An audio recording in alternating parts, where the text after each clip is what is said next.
Hey everyone, and welcome to part 2 of the Fire Text tutorial.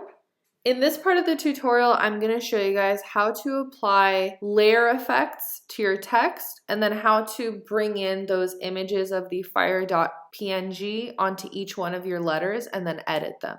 To begin, what we want to do is refer to the list of layer effects that you want to add, as well as their settings that I've posted to the assignment on Schoology. What I've done personally is I've put it on a little sticky note over here so I can just see them as I'm going down and applying the different filters. But maybe you can pull them up on your phone and look at them as you're doing it on Photopea in your Chromebook. Or you can maybe have like dual windows open so you can see both at the same time.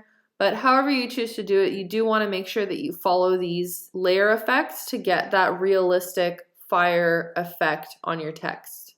Layer effects are something that we have not touched upon yet, but they can be found in the layer panel where it says EFF at the very bottom.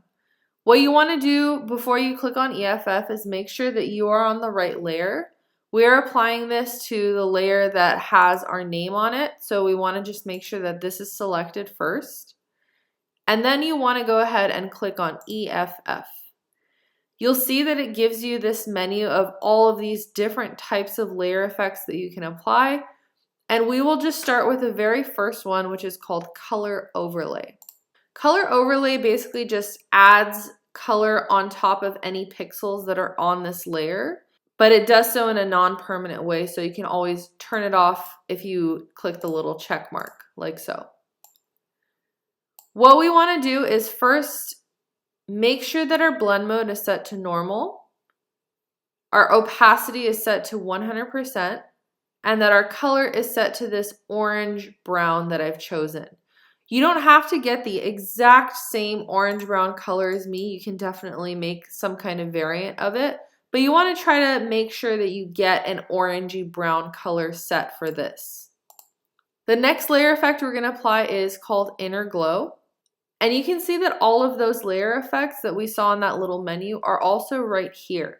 So instead of closing this every time and then going to EFF, we can just click on the layer effect we want to apply on this left side. So the next one's called Inner Glow. I'm just going to click on Inner Glow and you'll see that it does get checkmarked automatically. And my settings are already set to what it should be because I practiced earlier on, but I will go through them anyways for you guys. The blend mode should be set to color dodge. Opacity should be set to 75%. And you want your color to be this mustardy yellow color that can be sort of dark if you want it to. Technique should be set to softer. Source should be edge. Spread set to 25%. Size set to 10 pixels. Range set to 50%. And jitter set to 0%. If you want to play around with these different options as well to see what exactly it does and all of the different effects that you can get from it, you can feel free to play around with them. But ultimately, so we do get the correct effect, you do just want to follow the different numbers that I posted on Schoology for your final version. So I'm just going to reset these back to what they were supposed to be. And the next layer effect we want to apply, if I scroll down, is called Satin. So I'm going to go down to Satin and I'm going to click it to turn it on. Now this should be set to multiply for the blend mode. You want your color to be a nice dark red. You want the distance to be at 10 pixels, the opacity to be at 50%, and the size to be at 20 pixels. Finally, the last layer effect that we're going to apply is called Outer Glow. And that's towards the bottom on the left side. And for Outer Glow, we're going to set the blend mode to screen, opacity to 75, noise should stay at 0, and you want your color to be a nice, bright, solid red. Then Technique will be set to softer, spread will be at 5%, size will be at 15 pixels, and range will be at 50% with jitter staying at 0. So those are the 4 layer effects that we're going to apply to our one text layer. Once you're done applying them, you're going to go ahead and click OK. And you'll see that it's already starting to look really glowy and fiery. I'm going to go ahead and close this sticky note because I don't need it anymore. Finally, the last thing that we're going to do to our text is apply those images of fire and erase out the parts that we don't want. I'm going to start by putting 4 duplicate images of that fire onto my text. I'm going to start by going to File, Open and Place to put down my first image called fire.png, which should look like this, and press Open. I'm going to go ahead and position this flame right on top of my first letter. If you need to make it larger or smaller, feel free to do so. Just make sure that you're holding Shift when you do so you keep the ratio correct. So I'm going to just place it over my first letter like this. It doesn't have to be perfect yet. And then double click inside of my transform box to end it. Now I'm going to duplicate 3 more of these fire layers. So I'm going to right click this and click duplicate layer. I'm also going to take a quick moment to name my layers as I make copies of them. So the first layer, the original one, should be called N fire because it's applied to the letter N. This one will be called A fire, and I'll go ahead and move that A fire over the A.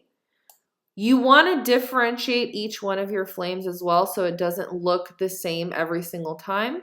So what I'm going to do is just click and drag outside of this bounding box to rotate this fire like this, and then just click and drag it over my A, and then double click to end my transform. Then I'll make another duplicate. I'll call this one R fire. And then again, move it on top of the R. And I want to change it again. This time what I can do is I can just flip the flame horizontally. And I can do that by going to Edit, Transform, and then Flip Horizontally. Then I can just move it back on top of the R. And I'm happy with that. And finally, for my last letter, I'm going to duplicate the R. I'm going to rename it to E fire.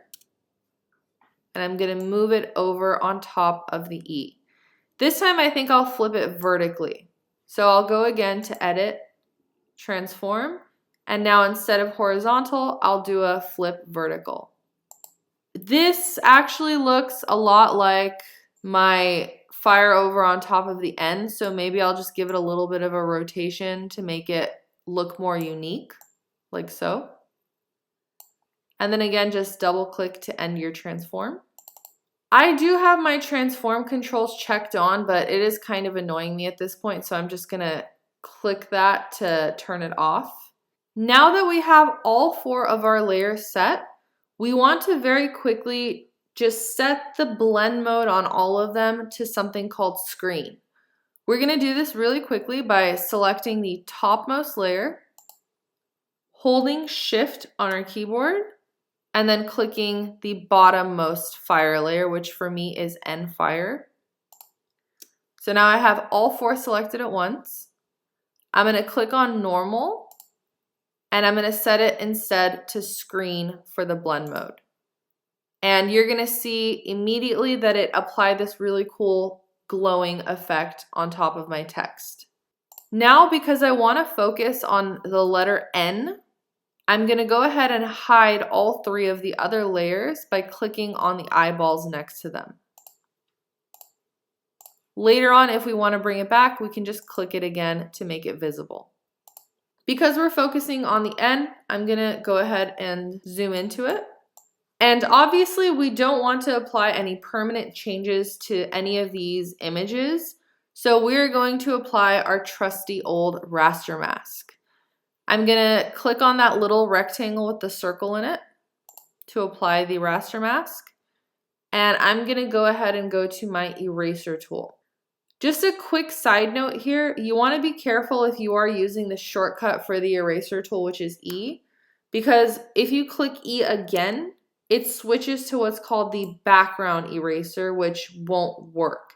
You want to just make sure that you're on that very first eraser tool. I'm going to check my brush settings. I don't want a very hard brush. I want it to be at about 50% for hardness. And I want my opacity to be set at 50% as well, so it's not too harsh of an erase. Once those things are set, I'm going to check my foreground and background color to make sure they're just set to white for foreground, black for background. If your background color is not set to black, go ahead and click that and make the change to make sure it is set to black. And finally, make sure that you're on your raster mask while you're doing your erasing. So you should be clicked on this white square on the end fire layer. And I'm going to go ahead and make my brush smaller and start erasing out the parts of the fire I don't want. I'm definitely going to start by erasing these parts that look like wood because the original image came from a campfire.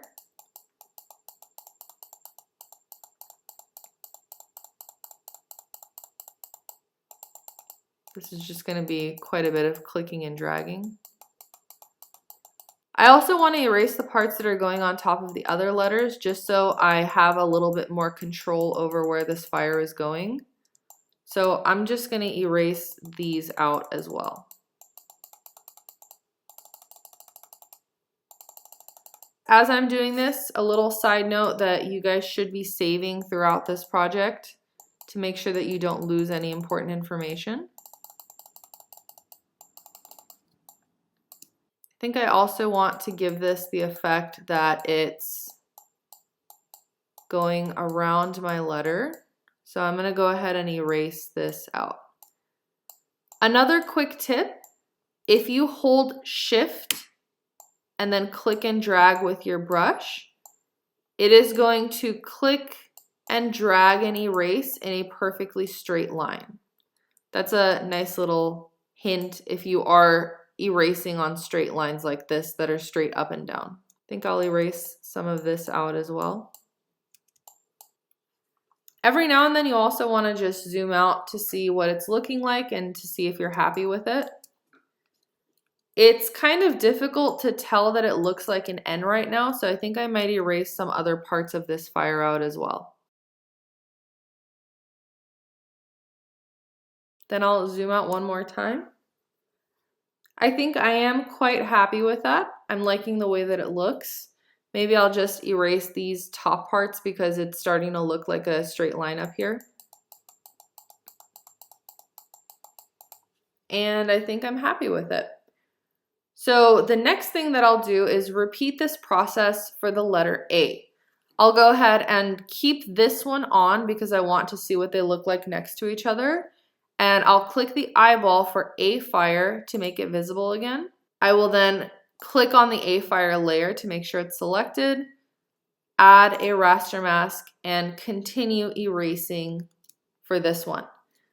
Again, I would start by just erasing out the parts of the fire that are going on top of other letters, and then I would start making it look the way that I want to directly on the letter A.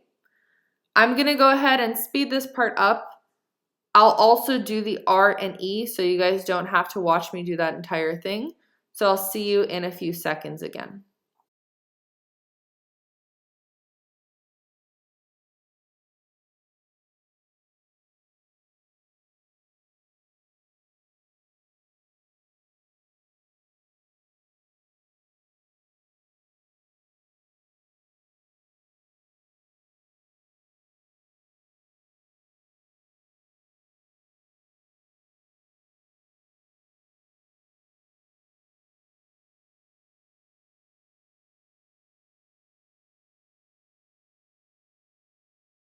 I think at this point it looks done to me. I'm pretty happy with the amount of erasing that I did. It did take a little bit of a while, but I think that the final result looks pretty nice.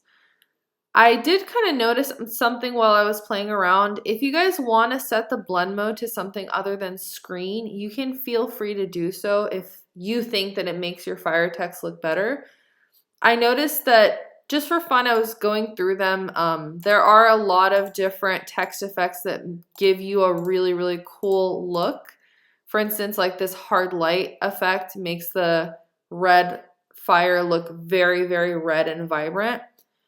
And you can also just go through these different ones to see what effects that they'll give you on top of your text. There's some really funky, weird ones as well. For mine, I'm just going to stick to the one that we originally had, which was screen. But again, if you want to play around with it, you can feel free to do so. This is all you have to do for the assignment. So once you've applied one image of fire to each one of your letters, you are good to go and you can go ahead and turn this in. I will see you all on the next one.